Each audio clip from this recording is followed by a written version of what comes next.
Could you describe some examples and sources of environmental racism in your district and say how they've affected OUSD students, parents, and educators? And the second part is, what commitments can you make towards combating the disproportionate impacts of pollutant exposure on OUSD students, parents, and educators?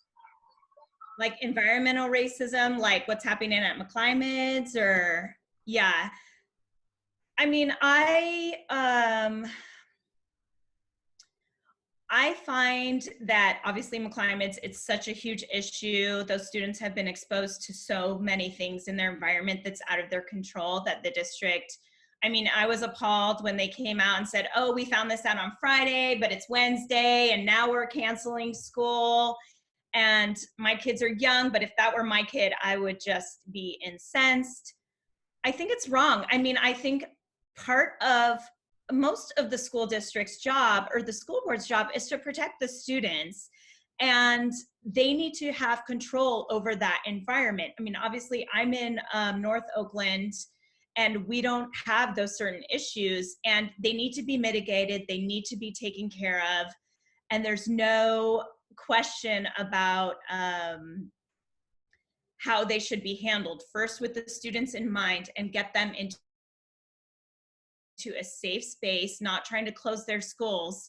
You know, people don't want McClymonds to close down. They want schools in that area where it's the safest place for the students. And I mean, it's very traumatic to have any disruption in your school day, your school year, as we're all experiencing right now, and especially to have that environmental health component to it. I find it to be completely distasteful, and the district needs to get a control over that. And disproportionate impacts of pollutant exposure.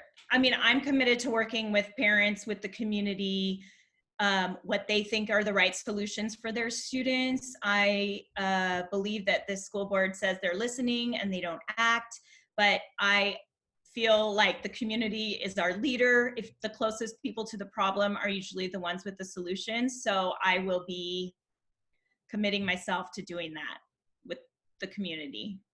So, could you describe some examples and sources of environmental racism in your district and say how they affected OUSD students, parents, and educators?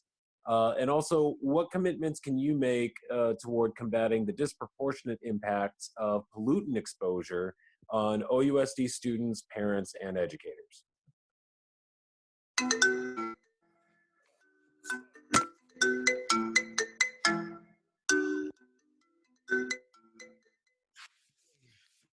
I have to mute that. I can't see the question, just a moment.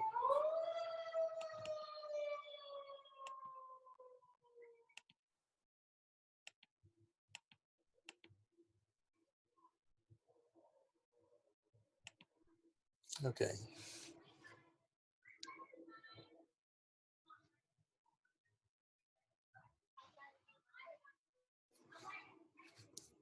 Well, of course, there's the issue that's going on with McClymonds High School and the pollutants that are within the school itself. The issue which I think the district actually went after fairly well is what's going on with water, lead in the water.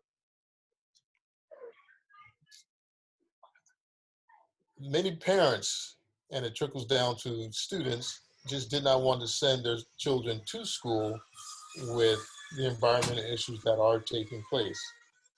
McClymonds has always been an issue. I actually grew up in Oakland and went to Oakland Tech. McClymonds was never even a question for anyone in my family.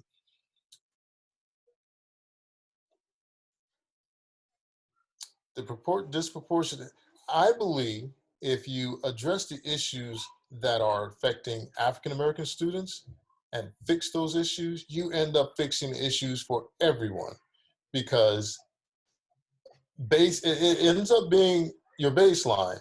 What works for African-American students, because we have all different types of issues, will work for everyone else who have some of the same types of issues as African-American students. And it's not just to concentrate on African-American students. You go after all the students that are having whatever types of issues, whether it's IEPs, with special education students or English language learners, anything of that nature. And you attack it as, okay, not necessarily concentrating on African-American students, but fix it for, if you fix it for one group, you'll fix it for all of them.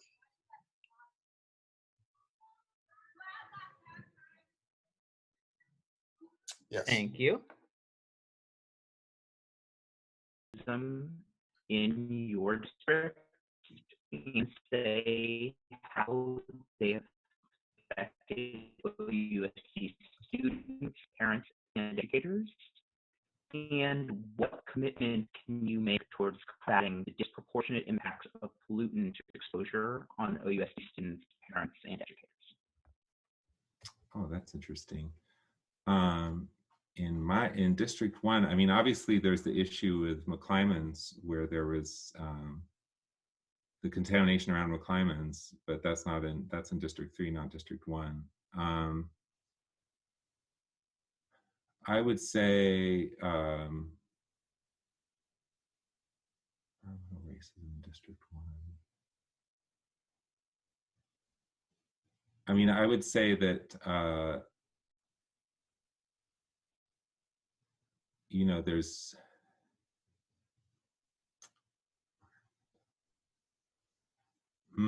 that's a good one. I mean, there is certainly an issue with lead in our school water, right? And so there's been great concern about that. I think that the district has tried to address that. I think that in terms of just our built environments that we see in the past, there's been way more money spent on building pleasant school environments up in more affluent schools such as Chabot and Hillcrest, and less of the bond money has come down to our flatland schools. And in fact, a lot of our flatland schools have been closed. So, you know, I live nearer to Santa Fe, which is going to be empty next year. A couple of the other flatland schools have become charter schools. And so there just hasn't been the